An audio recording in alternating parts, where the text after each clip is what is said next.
Success. 5 years ago, my wife Donna and I invested our entire nest egg into buying an old farm in Brutus, Michigan. We refurbished the old barn and created a young adult ministry because there wasn't one in the area. It turned out almost exactly like we pictured. But then, when it was still in its infancy, Emmett County, the county in which it's located, shut us down. It was actually quite ugly, and they threatened to condemn the property if we even had a Bible study in the farmhouse. Now, in the blog post, there is a video clip of one of the events at the barn. I'll play the audio now. Your love is relentless, so your love is relentless.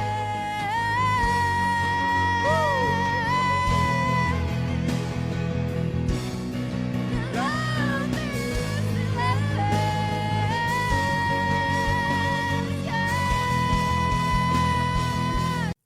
So now, rather than the vibrant ministry that we hope to launch, Donna and I have a mountain of debt, a second property to pay taxes on, in a really nice barn that we're not allowed to use. It's really easy to feel angry and foolish and defeated. But the young adults who were part of a fledgling ministry did not get shut down. They continued to meet in other locations. They kept meeting for worship music, Bible studies, and fellowship. In fact, the core group of people still meet to this day, years after the actual barn was shut down. They still call their group the Barn, even though many of the current group members were not around when the actual barn was involved. Over the past 5 years, 4 couples who met or got their start at the barn have gotten married. One of them is my eldest daughter, the singer in the video clip I played above.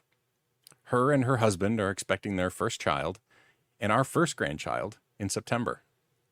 The group of young adults that got started at our short-lived ministry continues to grow and flourish, even though my wife and I are no longer a part of it. Our barn sits empty, but I'm not sure I can consider it a failure. Our goal when we started the barn was to create a community of young adults who could grow together and lean on each other as they transitioned into adulthood. We always intended for the group to take over once it was established. We wanted exactly what happened. It just wasn't exactly the way we expected it to happen. Now, Donna and I can always make more money. We can have a bit less extravagant retirement, which can start a few years later than we intended.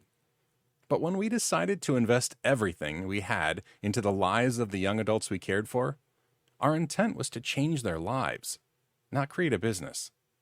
And their lives are not only changed, but continue to change new lives who only know the barn as a weird name that references some place they used to meet. The barn is both the biggest failure and largest success I've ever had the pleasure to be involved in. It did not turn out like we planned, and yet it also ended up much better than we ever hoped. Success, it seems, comes in many flavors.